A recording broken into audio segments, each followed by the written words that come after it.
दक्ष अकादमी के online platform पे आप सभी का स्वागत है। मैं गोपाल सर आप सभी के बीच मैथ का एक नया अध्याय, नया सीरीज आपके समक्ष लेके आया हूं, जो कि परीक्षा में बहुत ही महत्वपूर्ण है। यह जो सीरीज है हमारे नंबर सिस्टम यानी संख्याओं के वर्गीकरण पे आधारित है और इस सीरीज में हम देखेंगे कुछ अद्भुत, कुछ अनोखे सवाल जो आपके पेपर में पूछे जा सकते हैं। आइए चलते हैं हम उन सवालों पे। निम्नलिखित में से कौन वास्तविक संख्या का उदाहरण है? जैसा कि आपको हम संख्याओं के वर्गीकरण के बारे में बताए थे कि सारे संख्याओं के पिता समृद्ध संख्या, उनके दो बेटे, कौन से?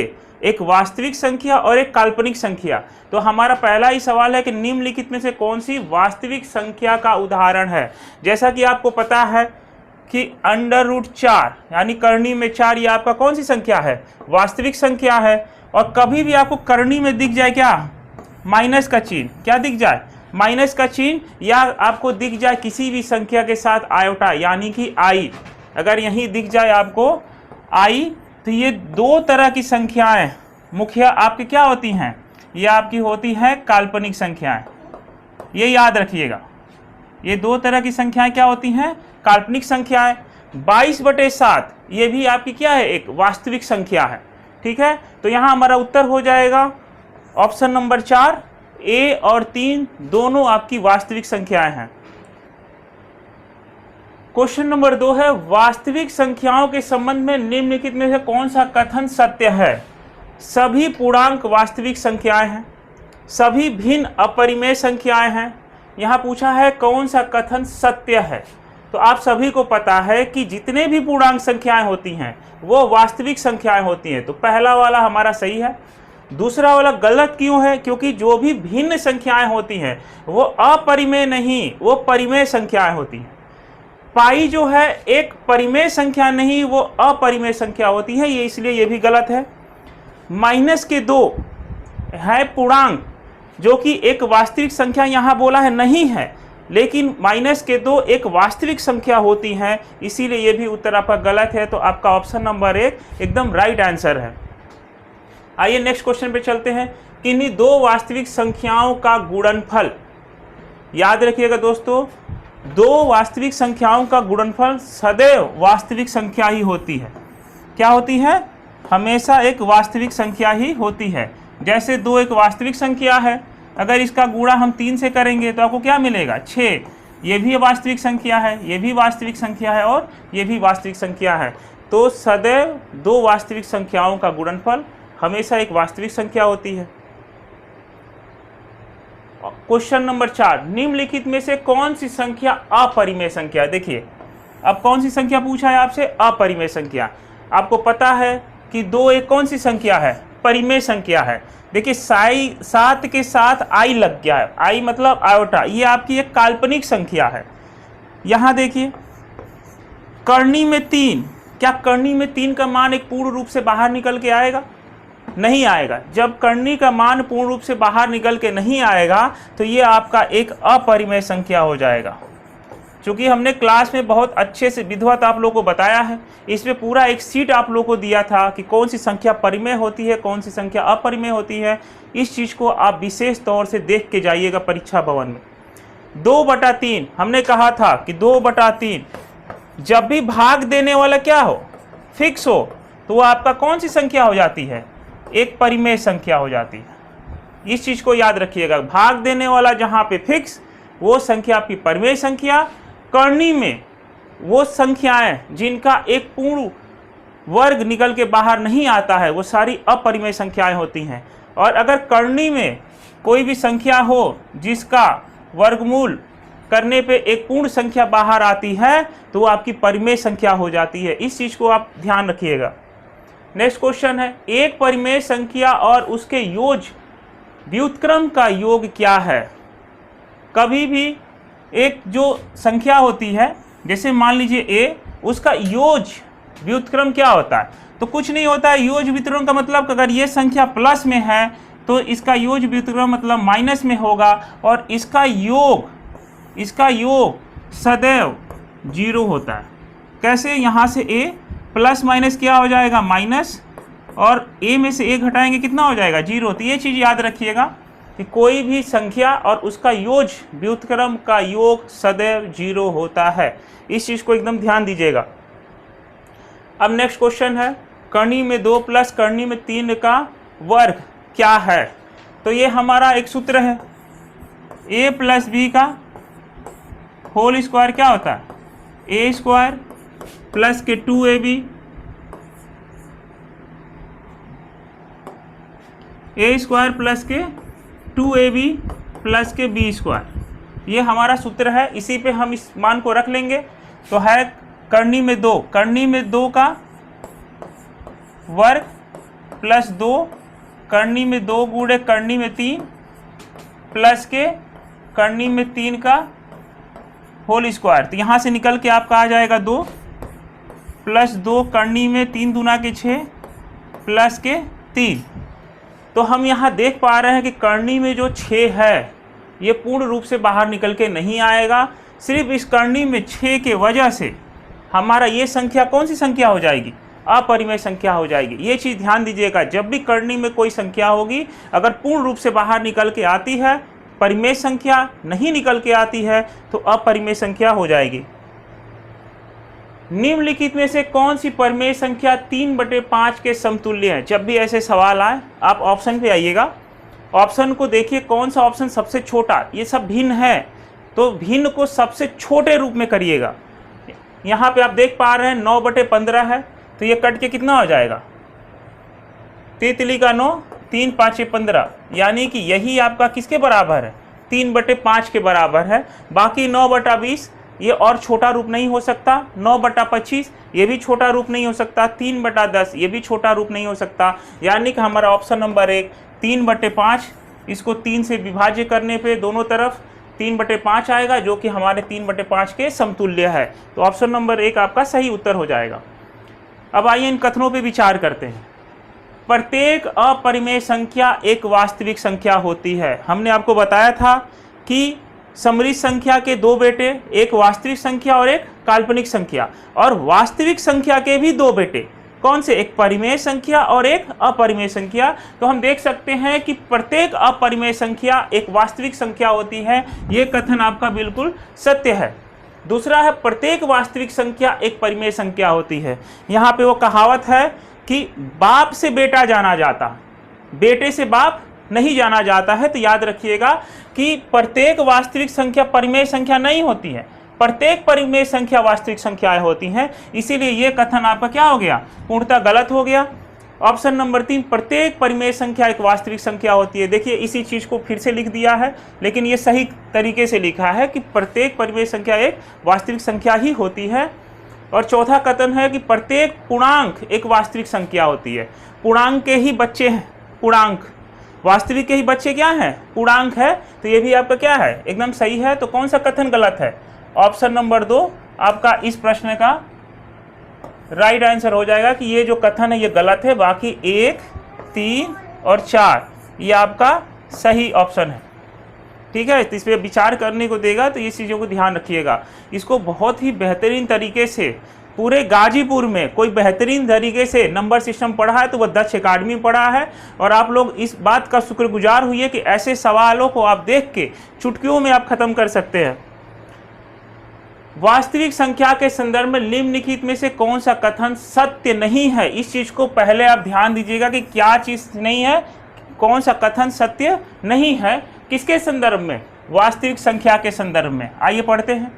सभी अपरिमेय संख्याएं वास्तविक संख्याएं होती हैं। जैसा कि आपको पता है कि वास्तविक संख्याएं कहीं 2 बेटे, परिमेय और अपरिमेय। तो अपरिमेय, ये कथन आपका सही है कि अपरिमेय संख्या ही वास्तविक संख्या होती है, बिल्कुल सही। वास्तविक संख्या का संख्या रेखा पर एक बिंदु होना आवश्यक नहीं है, ये बिल्कुल गलत है। हमने आपको बताया था कि वास्तविक संख्या वो संख्या होती है जो संख्या रेखा पे प्रदर्शित की जाती है, यानी कि संख्या रेखा पे उसका बिंदु होना जरूरी है। और यहाँ क्या लिख रहा है कि आवश्यक नहीं है, इसीलिए ये कथन आपका गलत हो जाएगा और यही ऑप्शन आपका सही उत्तर हो जाएगा। बाकी और देख लीजिए, एक वास्तविक संख्या अद्वितीय होती है, बिल्कुल सही। सभी परिमेय संख्याएं वास्तविक संख्याएं होती हैं, ये भी बिल्कुल सही है। इस चीज को ध्यान रखिएगा। नेक्स्ट क्वेश्चन है, देखिए कितना बेहतरीन है। परिमेय संख्या, अपरिमेय संख्या और वास्तविक संख्या को दर्शाने वाला आरेख है। आपके सामने 4 आरेख दिया है। अब आप इस आरेख को देखिए कि कौन किसके अंदर समाहित है। तो आपको पता है कि वास्तविक संख्या जो है इसी के 2 बेटे हैं। कौन? परिमेय संख्या और अपरिमेय संख्या।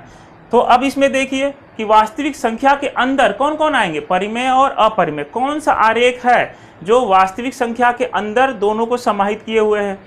यहाँ पे ये गलत हो जाएगा क्योंकि ये एक दूसरे के अंदर लेके आ रहा है, जबकि परिमेय और अपरिमेय दोनों अलग चीज़ें होती हैं और दोनों वास्तविक संख्या के अंदर है।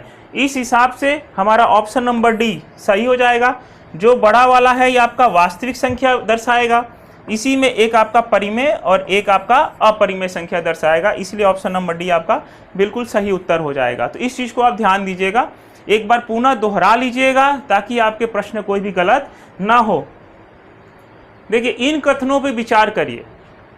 2 ऋणात्मक पूर्णांकों के बीच का अंतर धनात्मक पूर्णांक नहीं हो सकता है। अब आइए इस चीज को देखते हैं कि हो सकता है कि नहीं हो सकता है। क्या बोला है? 2 ऋणात्मक पूर्णांक, जैसे हमने ले लिया -5, ठीक है, और उसके बीच का अंतर -6। -5 में अंतर करना है किसको? -6। दोनों हमारा ऋणात्मक है और दोनों के बीच में अंतर करना है। आपको पता है कि माइनस माइनस क्या हो जाएगा? एक प्लस हो जाएगा। तो ये हो जाएगा -5 + 6। बड़ी वाली संख्या से छोटी वाली संख्या घटाइए और बड़ी वाली संख्या का जो आगे चिन्ह लगा है उसको लगा दीजिए। 6 में से 5 गया 1 और आगे क्या लग गया? प्लस। यानी कि ये कथन हमारा पूर्णतः गलत हो गया कि 2 ऋणात्मक पूर्णांकों के बीच का अंतर धनात्मक पूर्णांक नहीं होता है, धनात्मक पूर्णांक हो सकता है। तो ये कथन आपका क्या है? ये कथन गलत है। आइए दूसरे कथन पे, जब एक ऋणात्मक पूर्णांक को किसी अन्य ऋणात्मक पूर्णांक से विभाजित किया जाता है तो वह परिणामी एक धनात्मक परिमेय संख्या होती है। ये बिल्कुल सही है, क्योंकि अगर किसी भी संख्या को, ठीक है, ऋणात्मक संख्या को किसी भी ऋणात्मक दूसरे संख्या से अगर आप विभाजित करते हैं तो होता क्या है कि माइनस से माइनस कट जाता है और आपको जो संख्या प्राप्त होती है हमेशा एक धनात्मक पूर्णांक ही प्राप्त होती है। इसीलिए ये कथन आपका क्या है? बिल्कुल सही है। तो इस प्रश्न में अगर आपको आएगा तो कथन 1 गलत है, कथन 2 बिल्कुल सही है। ऐसे कथनों पे भी आप ध्यान दीजिएगा। अब देखिए, अब विभाजिता का नियम जो कि आपके पेपर में बहुत ही आवश्यक है। विभाजिता का नियम अगर आपको आता है, ठीक है, तो आप आगामी जो भी पाठ है उसमें बहुत सारे प्रश्न आप विभाजिता के नियम से ही खत्म कर देंगे। जरूरी नहीं है कि हर सवाल को लगाया जाए, लेकिन अगर सवाल को समझ लेंगे तो आपका सवाल वैसे ही हल हो जाएगा। यहाँ एक संख्या 9, 8, 7, 6 बीच में x है 3 से विभाज्य है, तो x के संभावित मान क्या क्या हो सकते हैं? चूँकि आपको पता है कि 9 का विभाजिता का नियम बोलता है कि सभी संख्याओं के अंकों का योग किससे कटना चाहिए? 3 से कटना चाहिए, तो वो संख्या 3 से कट जाएगी। तो क्या आप जोड़ने जाएंगे इस चीज़ को? बिल्कुल नहीं। हमने आपको बताया था कि जो चीज़ 3 से कट जाए उसको वहीं पे काट दीजिए। जैसे कि हमको पता है ये 3 से कट जाएगा, ये 9 3 से कट जाएगा, 7 और 8 जोड़ने पे 15 होता है और 15 3 से कट जाता है, तो इसको भी यहीं काट दीजिए। 6 भी 3 से कट जाता, यानी जो x का मान आएगा वो 3 से विभाज्य होने वाली संख्याएं होंगी। ठीक है, तो x के संभावित मान पूछा है। क्या पूछा है? संभावित मान। तो इसका हमने ऑप्शन नहीं लिया क्योंकि ये थोड़ा सा मैं देखना चाहता हूँ कि आप लोग उस लेवल तक सोच पा रहे हैं कि नहीं सोच पा रहे। जैसे ऑप्शन में अगर दे दिया 0, ऑप्शन में दे दिया 3, मतलब x का संभावित मान जब सारे अंक कट गए तो जो x का संभावित मान होगा वो 3 का मल्टीपल ही होगा। लेकिन उसमें एक चीज़ और ध्यान दीजिएगा, 0 को, 0 जो है सारी संख्याओं से कट जाता है। अगर किसी संख्या में 0 है तो वो सारी संख्याओं से कट जाएगा, इसीलिए इस चीज़ को आप इग्नोर नहीं कर सकते 0 को। तो पहली संख्या संभावित 0 हो सकती है, दूसरा 3 हो सकता है, उसके बाद 6 हो सकता है, उसके बाद 9 हो सकता है। तो ये 4 संख्याएं आपकी संभावित हो सकती हैं जो x का स्थान ले सकती हैं। ठीक है, तो इस चीज़ को ध्यान दीजिएगा। और ऐसे सवालों को प्लीज़ 1 से 2 बार जहाँ से भी सवाल आपको मिले ज़रूर करिएगा, क्योंकि आपका पेपर का बहुत ही इंपॉर्टेंट सवाल है। एक सवाल तो आना ही आना है। निम्नलिखित में से कौन सी संख्या 4 से पूर्णतः विभाज्य है? 4 का नियम ये बोलता है, 4 का नियम ये बोलता है कि आखिरी का 2 अंक अगर 4 से विभाजित है तो वो संख्या पूरी तरह 4 से विभाज्य होगा। तो आइए देखते हैं, अगर देखने मात्र से ही आपको लग रहा है कि इकाई के स्थान पे 4, दहाई के स्थान पे 4 है, जो कि 4 से कट जाएगा, तो यहाँ ऑप्शन नंबर 3 आपका राइट आंसर हो जाएगा। बाकी आप चेक कर सकते हैं, 34 4 से कटेगा नहीं, 54 4 से कटेगा नहीं, 59 4 से कटेगा नहीं। कौन सा ऑप्शन है आपका? तीसरा ऑप्शन बिल्कुल सही हो जाएगा, क्योंकि 4 का विभाज्यता का नियम बोलता है कि संख्या के आखिरी का 2 अंक 4 से विभाज्य है, तो पूरी संख्या 4 से कट जाएगी। और जो एक चीज़ और मैं यही क्लियर करना चाहूँगा, विभाज्यता का नियम आप सिर्फ चीज़ों को काटने के लिए नहीं पढ़ते हैं, विभाज्यता का नियम से आप शेषफल भी निकाल सकते हैं। अगर किसी संख्या को 4 से भाग देना हो, विभाज्य है, तो शेषफल क्या होगा, तो आखिरी के 2 अंक से आप पता कर सकते हैं कि पूरी संख्या को विभाजित करने पर शेषफल क्या आएगा। वो सिर्फ आप आखिरी के 2 संख्या में भाग देके पता कर सकते हैं। ये चीज़ को ध्यान रखिएगा, सिर्फ 4 ही पे नहीं, 1 से लेकर जितनी भी संख्याएं हैं, अगर विभाज्यता का नियम आपको पता है तो उससे आप उसके शेषफल भी निकाल सकते हैं। ये बहुत ही इंपॉर्टेंट चीज़ है विभाज्यता के नियम में। नेक्स्ट क्वेश्चन है, निम्नलिखित में से कौन सी संख्या 5 से पूर्णतः विभाज्य है? अब देखिए, विभाज्यता के नियम में 5 का नियम ये बोलता है कि जो आखिरी का अंक है वो या तो 5 होना चाहिए या तो 0 होना चाहिए।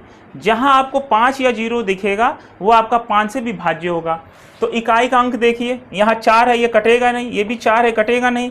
देखिए यहाँ पे 0 है, ये आपका 5 से पूर्णतः विभाजित हो जाएगा। ये 9 है, यहाँ आपका 5 का विभाज्यता का नियम नहीं लगेगा।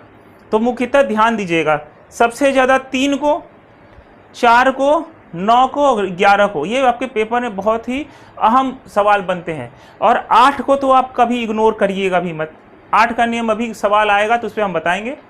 यहाँ यदि संख्या 1, 8, 3, 4, 5 और अब 2 संख्याओं की जगह पर m और n दे दीजिए, 9 से विभाज्य, जो ये पूरी संख्या है किससे विभाज्य है? 9 से विभाज्य है, तो m प्लस n का न्यूनतम मान ज्ञात कीजिए। तो ऐसे सवालों को करने के लिए संख्या आपके पास है, और पेपर में सवाल करते वक्त जैसे मैं लिख रहा हूँ वैसे लिखने की ज़रूरत नहीं है। आपका जो क्वेश्चन पेपर है वहीं पे ये सब काम कर लीजिएगा, अन्यथा समय बर्बाद मत करिएगा सवाल को कहीं और उतारने के लिए, ठीक है? तो यहीं पे इसको करिए। 8 और 1 9 खत्म, 5 और 4 9 बन जाएगा, 9 से पूर्णतः विभाज्य बचा क्या? 3 m और n, इन तीनों का योग क्या आना चाहिए? 9 आना चाहिए, कि तभी ये 9 से क्या होगा? पूर्णतः विभाज्य हो जाएगा। तो आपको पता है कि 3 प्लस m प्लस n को जोड़ने पे 9 आना चाहिए, तो वहाँ से ये 3 आपको दिख रहा है, तो यहाँ से 3 घटा दीजिए तो कितना हो जाएगा? 6। तो आपको पता चल गया कि m प्लस n का संभावित मान कितना होना चाहिए? 6 होना चाहिए। ये चीज़ होप कि आपको समझ में आया होगा। जब भी 9 से विभाज्यता का नियम बोलता है कि सारे अंकों को जोड़िए, 9 से विभाज्य है तो वो संख्या 9 से कट जाएगी, लेकिन हमने आपको बताया था कि जो 9 बन जाए वहीं पे उसको ख़त्म कर दीजिए। तो 8 और 1 9 बन गया, ये कहानी यहीं ख़त्म। 5 और 4 9 बन गया, इसका भी कहानी यहीं ख़त्म। आपको क्या दिख रहा है? 3 में से कौन सी संख्या आप जोड़ दे कि 9 बन जाए? तो आपको पता है, पेन भी नहीं उठाने की ज़रूरत है।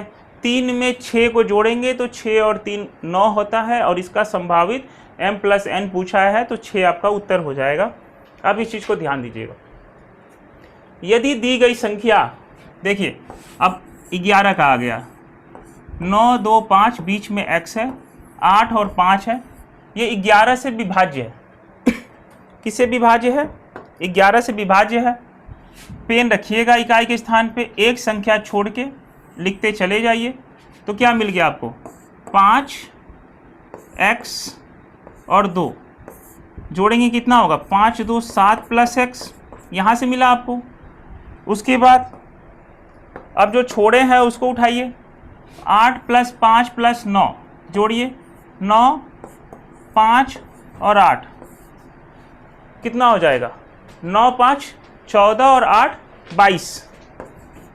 अब देखिए, इस संख्या में से इसको घटाएंगे, या तो आपका मान क्या आना चाहिए? 0 आना चाहिए या 11 आना चाहिए। लेकिन यह बोला कि सबसे छोटा मान क्या होगा, तो आपको दिख रहा होगा 22। अगर 22 में से अगर हम 11 घटा दें तो हमारा क्या मिलेगा? 22 में से अगर हम 11 घटा दें तो हमें मिलेगा 11। जब 11 मिल जाएगा तो वो संख्या 11 से पूर्णतः विभाज्य हो जाएगा। तो 11 में से 7 तो आपको पहले ही दे रखा है, इस संख्या से इसको घटाना है, तो 22 में से 7 को तो आप पहले ही घटा दीजिए। यह आपको दिख रहा होगा कि 22 में से अगर 11 घटाते हैं तो आपको क्या मिलेगा? 11 मिलेगा, जो कि 11 से विभाज्य है। ठीक है, तो 11 आपको घटाना है, जो कि 7 आपको पहले ही दे रखा है। तो 11 में से 7 गया, कितना हो गया 4। तो इस x की जगह पे 4 सबसे छोटा मान है, जिसको अगर आप रख देते हैं तो पूर्णतः ये संख्या 11 से विभाज्य हो जाएगा। तो इस चीज़ को भी आप ध्यान दीजिएगा, सिर्फ 0 ही नहीं आना चाहिए, 11 भी आना चाहिए, ठीक है। पहले सवाल पूछता था 0 पे, अब सवाल पूछता है दोनों का अंतर 11 पे, तो इन दोनों को आप लेके चलिएगा, इसको स्किप मत करिएगा। कि 11 का विभाज्यता का नियम बोलता है कि संख्याओं का जो विषम स्थान पे और सम स्थान पे योग करने के बाद अंतर करेंगे, या तो 0 आए या तो 11 आए, तो वो संख्या 11 से विभाज्य होता है। तो इस चीज़ को आप लेके चलिएगा। नेक्स्ट क्वेश्चन आइए, 8 से भाज्य होने वाली संख्याएं हैं। यही हम 8 के विभाज्यता का नियम का पुनः एक बार फिर से दोहराव करते हैं। जब भी आपको 8 का विभाज्यता का नियम क्या बोलता है कि आखिरी का 3 अंक अगर 8 से विभाज्य तो पूरी संख्या 8 से विभाज्य होगा। तो यहाँ देखिए आखिरी का 3 अंक 240, 220, 128 और 124। अगर आप पेन भी नहीं उठाना चाहते, 8 की विभाज्यता के नियम में नहीं चाहते आप भाग देना, तो मेरी एक सलाह मानिए, जो तीसरा अंक है, सब में तीसरा अंक है, उस पर आपको पहले फोकस करना है। सबसे पहले किस पे फोकस करना है? आपको फोकस करना है तीसरे अंक पे। तीसरे अंक पे आपको फोकस करना है। अगर तीसरा अंक अगर आपको सम संख्या दिख रही है, क्या दिख रहा है? तीसरा अंक अगर आपको सम संख्या दिख रही है तो आप बस 2 अंकों को पे फोकस करेंगे। यहाँ पे तीसरा अंक आपको क्या दिख गया? सम संख्या, तो बस आप 2 अंकों पे फोकस करेंगे। तो आप देखिए क्या 40 8 से कट जाएगा? तो हाँ, 40 8 से कट जाए, यानी ऑप्शन नंबर 1 आपका उत्तर हो सकता है। अब आइए इस पे देखते हैं। हमने देखा कि जो हमारा तीसरा अंक है कौन सी संख्या है? एक सम संख्या है। तो बस हमको आखिरी के 2 अंकों पे फोकस करना है। क्या 20 8 से कट जाएगा? नहीं कटेगा, तो ऑप्शन नंबर 2 आपका हो नहीं सकता। अब आइए उन संख्याओं पर नज़र दौड़ाएं जो कि तीसरा अंक एक विषम संख्या होता है। तो हमने आपको बताया था कि जब भी आपको तीसरा अंक विषम संख्या दिख जाए तो बाकी के 2 अंकों में 4 को जोड़ दीजिएगा। तो कितना हो जाएगा? बस आखिरी के 2 अंकों में जोड़ना है ये 4, तीसरे में नहीं जोड़ना है। तो 28 में 4 जोड़ेंगे, कितना हो जाएगा? 32। क्या 32 8 से विभाज्य है? तो हाँ, 32 8 से विभाज्य है। तो ऑप्शन नंबर 3 आपका उत्तर हो सकता है। आइए चौथा भी चेक करें। यहाँ आपको दिख रहा है कि तीसरा अंक एक विषम संख्या है, तो इसमें आप क्या करेंगे? तुरंत 4 जोड़िए। 28, क्या 28 8 से विभाज्य है? तो आप कहेंगे कि नहीं, 28 8 से विभाज्य नहीं है, तो ये आपका ऑप्शन होगा नहीं। मुख्यतः ऐसे प्रश्नों में लोग यहीं पे करके गोला भर देते हैं, लेकिन ये चीज़ भी आपको ध्यान देना है कि ऑप्शन ये नहीं है, ऑप्शन आपका यहाँ है। हमने क्लास में टेस्ट लेते हुए देखा था कि यही निपटारा करके यही गोला भर दिया लोगों ने। जैसे ही देखा कि पहला कट रहा है, पहला गोला भर दिया कि पहला उत्तर होगा। नहीं, इस चीज़ को आप ध्यान देंगे कि ऑप्शन आपका यहाँ पे बन रहा है, ना कि यहाँ पे। तो कौन कौन सा आपका 8 से विभाज्य? पहला और तीसरा। तो अब देखिए किस ऑप्शन में पहला और तीसरा है। तो ऑप्शन नंबर सी में है, तो सी में गोला भरेंगे, ना कि यहाँ विभाज्य हो रहा है तो पहले में गोला भर के चले आएंगे। ऐसे प्रश्नों को आते हुआ भी अगर आपने गोला भरने में गलत किया तो आपके नंबर नहीं मिलेंगे। आइए नेक्स्ट क्वेश्चन पे चलते हैं। देखिए कितना बेहतरीन सवाल है, ये आपका पेपर का सवाल है, ठीक है। यहाँ बोला है कि ये सदी हुई संख्या है, किससे विभाज्य है? 88 से। अब कहेंगे कि 88 का विभाज्यता का नियम तो पता ही नहीं है। तो जो 88 है वो 2 संख्याओं से मिलके बना है, किससे? 8 और 11 से। तो यहाँ पे 8 का भी नियम लगेगा और 11 का भी नियम लगेगा। ये चीज़ ध्यान दीजिएगा। 88 है तो आपको देखना पड़ेगा कि कौन से 2 विभाज्यता के नियम से ये मिलके बना है 88। तो आपको पता चला 8 से भी है और 11 से भी है। तो आइए यहीं पे संख्या का हम लोग उत्तर पता करते हैं। 179x091y, ये आपकी संख्या हो गई। सबसे पहले हमको y का मान पता करना है। तो y का मान पता करने के लिए हमको पता होना चाहिए कि आखिरी का 3 अंक 8 से विभाज्य होगा, तभी हम y का मान निकाल पाएंगे। हमने आपको बताया सबसे अच्छा तरीका कि आप तीसरा अंक पकड़िए। ये क्या है आपका? एक विषम संख्या है। कौन सी संख्या है? विषम संख्या है, तो यहाँ पे 4 जोड़ दीजिए, ठीक है।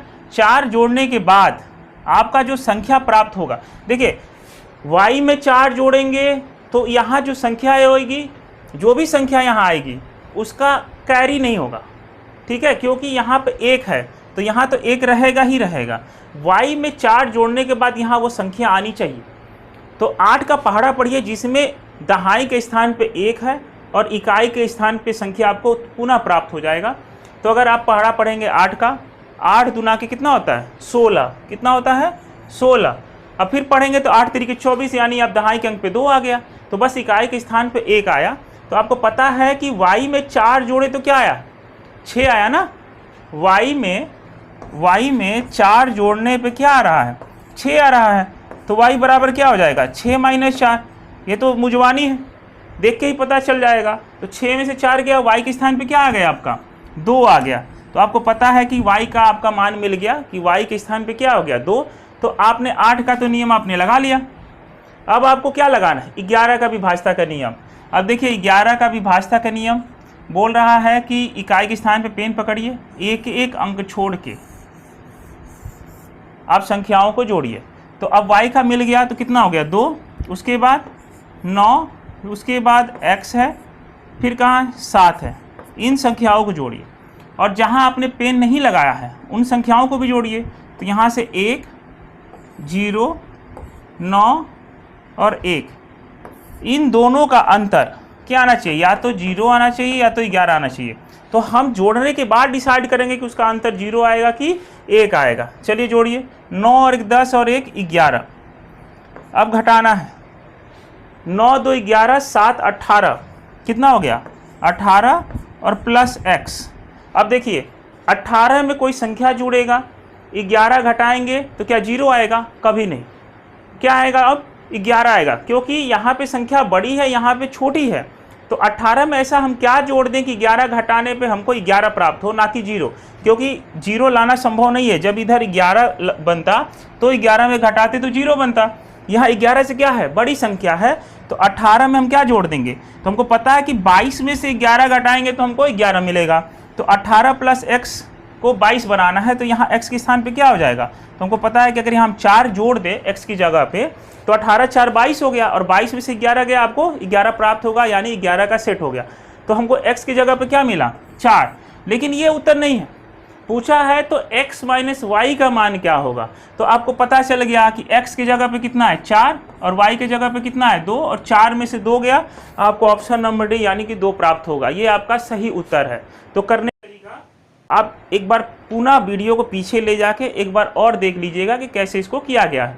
यहाँ 88 दे सकता है, यहाँ 72 दे सकता है, तो वहाँ पे 9 और 8 का नियम लगेगा। ठीक है, तो इन सारी संख्याओं को एक बार आप देख लीजिएगा, 9 और 8।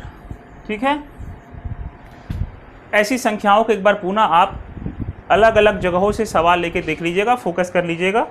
ठीक है, अब आइए क्वेश्चन नंबर। वह न्यूनतम अंक x है जिसके लिए संख्या 3 2 4 x 3 2 4 11 से विभाज्य है। देखिए फिर से विभाज्यता के नियम 11 है। संख्या क्या है 3 2 4, फिर x है 3 4 2।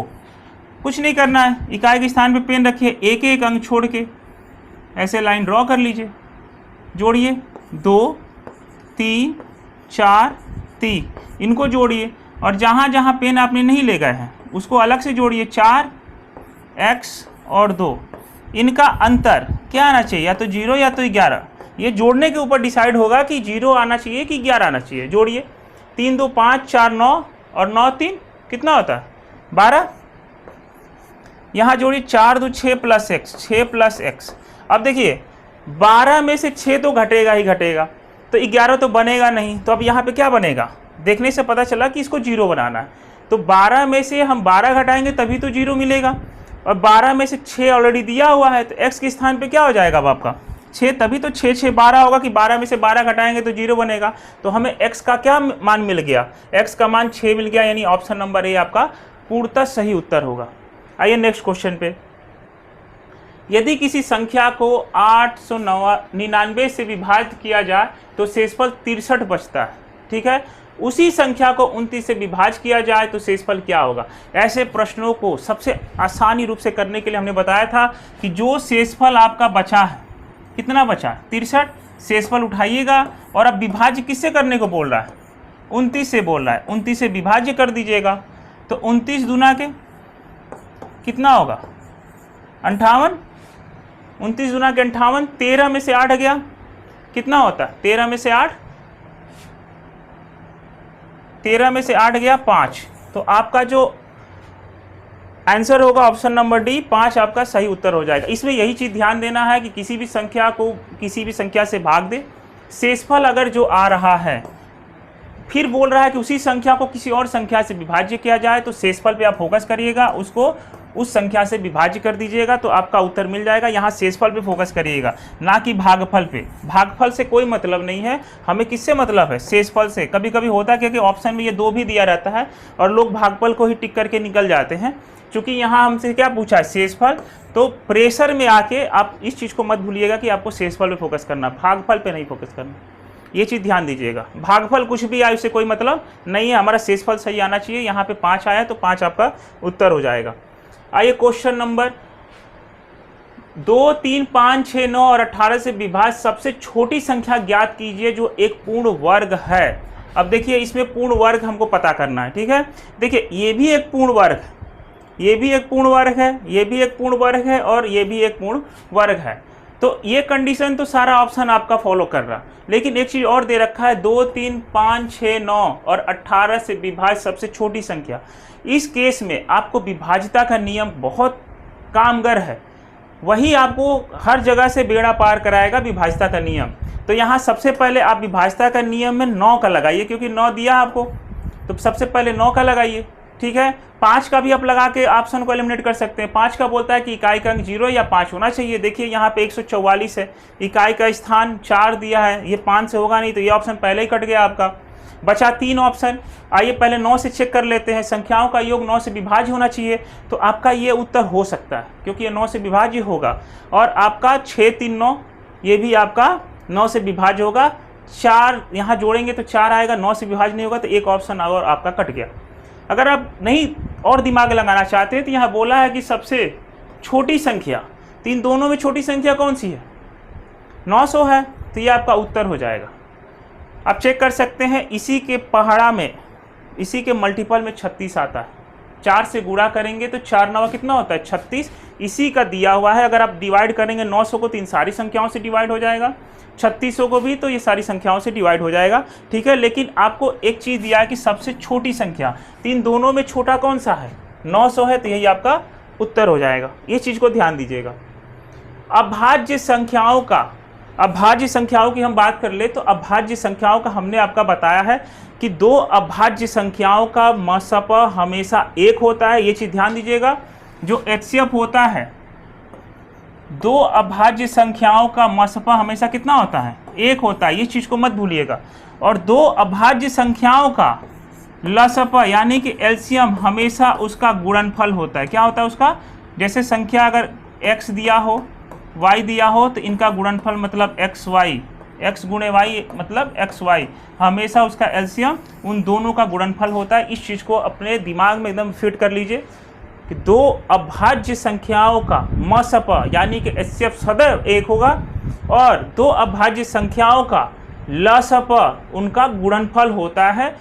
इस चीज़ को आप ध्यान दीजिएगा। आइए नेक्स्ट क्वेश्चन पे, यहाँ पे सवाल है, ये भी आपका पेपर का सवाल है। देखिए कैसे पूछा है, बोला है कि a गुणे b का मतलब है a के घात b, ठीक है।